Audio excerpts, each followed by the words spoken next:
Hər kəs salamlar dostlar, mən Xəyal YouTube kanalıma xoş gəlmisiniz. Bugün sizlərlə istəyirəm sıfırdan texniki analiz seriyasında öyrəndiklərimizi yoxlayaq. Yəni, backtesting eləyək. Keçən TradingView videolarından birində mən sizə demişdim ki, yenidən oynat səs var. Yəni, istədiyimiz qədər arxaya doğru gedib, öyrəndiklərimizi təkrarlaya bilərik, fərqli metodlardan istifadə edə bilərik. Mən də istəyirəm sizlərlə biraz backtesting edeyim. Həm öyrəndiklərimizi, danışdıqlarımızı təkrarlamış olarıq, həm də necə olur, necə işləyir, o prinsipi öyrənək deyirəm. Hər hansısa bir tarixə doğru gəldim və hazırda mən 12 martdayam. Ethereum-un böyük düşdü zamanı bu hissəyə doğru gəldik və biz nə öyrənmişiksə, dəstəkdir, müqavimətdir, kanaldır, RSI-dir, MACD-dir, bunlardan yavaş-yavaş istifadə edəcəyik. Ümumi belə bir backtest seriyası hazırlamaq istəyirəm. Amma indi ən ilkin metodlardan olan dəstək və müqavimət, dip, təpə və kanal. Bu işləyir, işləmir, ona baxmaq istəyirəm sadəcə. Və mən görürəm ki, Ethereum çox düşür və burada mənim bir dibim var. Daha sonra düşmək istəsə, bu hissələrdə mənim bir dibim var. Yüksəlməsi üçün isə onun bu diaqonalı qırması lazımdır. Yəni, çox uzun bir müddətdən sonra o çox düşüb və hazırda 1773 dəstəyindədir. Formada mən bunu 5x-ə qoyub nə olduğunu görmək istəyirəm. Yuxarını qırsa və bu hissədə longa doğru gedəcək. Buranı qırsa, bura qədər longa doğru gedəcək. Aşağı qırsa isə 1545 bizi gözləyir. Biraz sürətləndirək.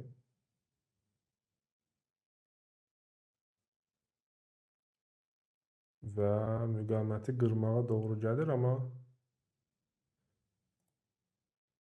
bunu biraz böyüdürük. Qrafik dostlar hər zaman güncəllənməlidir. Yəni siz ilkin etapda belə bura qədər çəkmisiniz deyə o orada qalacaq, elə bir dünya yoxdur. Qrafik hər zaman güncəllənməlidir ki, nəyin nə baş verdiyini görəsiniz. Hazırda biz sıxışırıq bir üçbucaq formasında və bəli, dəstək qırıldı, aşağı doğru gəldi. Burada bu formada dəstəyimiz var idi. Ona toxundu və hazırda qiymət 1529 zonasındadır. Daha aşağı düşsə hara gedə bilər? Daha aşağı düşsə, gəlin bunları mənim də sevimlim kubiklər formasında göstərək daha yaxşı olar deyə düşünürəm. Bu dəstək yenidən bizimlə bir yerdədir. O dəstək aşağı qırılsa daha da aşağı gedəcək. Amma unutmayın, bu diaqonal hələ də önəmlidir və işləyir. Və bu diaqonal qırıldı. O diaqonal qırıldısa, bizim hədəfimiz bu təpə nöqtəsi olacaq. Yəni, mən buradan rahatlıqla long pozisiya aça bilərəm. Risk ödül oranımız, riskimiz, qazancımız və itkimizi mən keçən dəfə risk management videosunda göstərmişdim. Yəni, hazırda mənim alacağım risk 2.4-dür və çox ideal bir riskdir. 56% qazanacam, stopum isə 23%-dir. Normalda təbii olaraq biz 23%-i çox da, belə deyək də, seçmirik ki, 23% stop olsun, amma belə bir böyük pozisiyada uzun müddətli swing pozisiya olaraq düşünə bilərsiniz bunu. Bizim üçün maraqlı bir pozisiya olacaq. Və pozisiyaya daxil olduq. Birinci gedəcəyimiz zona, gəlin etap-etap gedək. Bu hissədir. Buradakı təpəmiz bizim üçün önəmlidir. Hətta burada birinci take profiti götürə bilərik deyə düşünürəm. Yarısını satıb girişə stop qoyarıq. Və yarısını satdıq, girişə stop qoyduq. Stopumu girişə çəkirəm. Pozisiya davam edir. Və bəli, take profit olacaqmı? Tam ucundan döndü.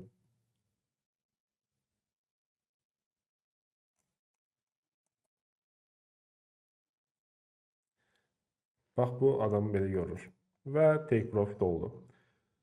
Bura qədər hər şey məncə aydındır. Diaqonalı qırdıq, təmas edən son təpəyə qədər istiqamətimizi seçdik, müqavimətə gəldi və artıq bura bizim üçün müqavimət zonasıdır. Keçsə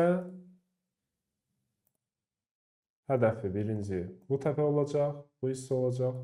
Daha sonra isə bura növbəti hədəfimiz olacaq.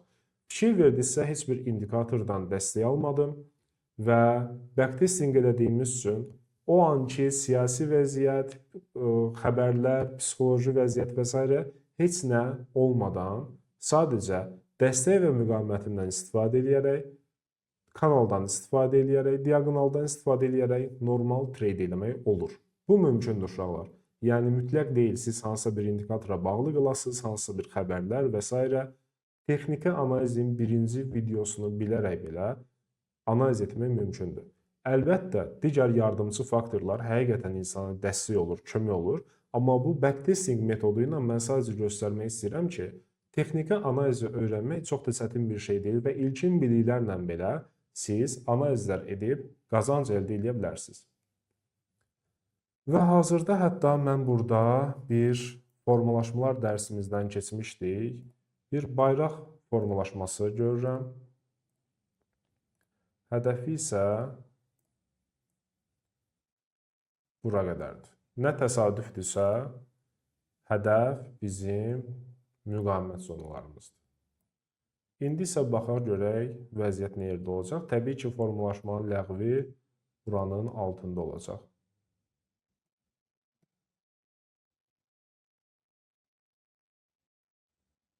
Və formalaşma ləğv olundu gördüyünüz kimi. Formalaşma ləğv olduqdan sonra mən artıq başa düşürəm ki, hər hansısa bir formalaşma yarandısa belə, biz mütləq şəkildə o bunu yaratdısa gedəcək deyil. Mən bu formalaşmaya niyə daxil olmadım? Birincisi, müqavimət zonası keçilmədi. Mənə müqavimət zonasının keçilməsi lazımdır. Normalda bizim qaydamız var ki, bu xətt qırıldıqdan sonra daxil ola bilərsən. Amma yeni bir məsələ var ki, əgər müqavimət zonası keçilməyibsə, o formalaşma işə düşməyə bilir. Və mən hazırda bu dəstək və müqavimət arasında bir rangedə, yəni bir kanal içərisində hərəkət edirəm. Ona görə bunu silirəm və özümə bir kanal yaradıram. O kanalla biz hərəkət edəcəyik. Kanalın bir dənə ayarlarını dəyişim.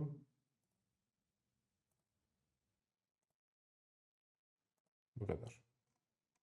Və bu kanal daxilində gedib gəlirəm. Bura qırılsa, növbəti hədəfimiz müqavimətdir. Aşağı doğru isə dəstəyimiz buradadır. Yuxarı qırıldı. Yuxarı doğru, müqavimətə doğru gedəcəyik. Və birinci hədəfimiz gəldi. Hətta ikinci hədəf də gəlir. Yəni, kanal treydi də bu formadadır. Müqaviməti qırdı, pullback-ini elədi və yüksəlməyə başladı. Və biz hətta bu müqavimətdə keçmişik. Növbəti müqavimət zonamız bura olduğu üçün fikirləşirik ki, bura qədər yenidən gedə bilər. Və burada gəldi. Və hətta bu müqavimətdə qırdı. Qırdısa, yeni müqavimət zonamız bura.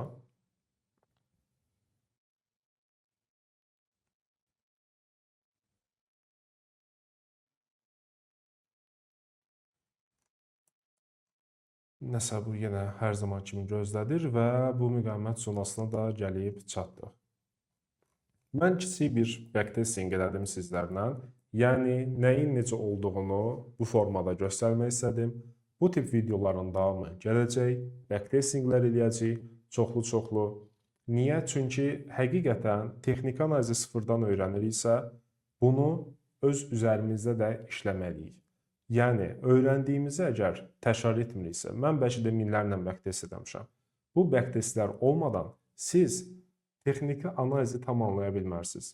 Bunun üçün də biz bu formada testlər edib, hər gün heç olmasa yeni bir dil öyrənirmişsiniz kimi. Yəni, ingilis dilini öyrənməyi demirlər, hər gün 2 saat öyrənin.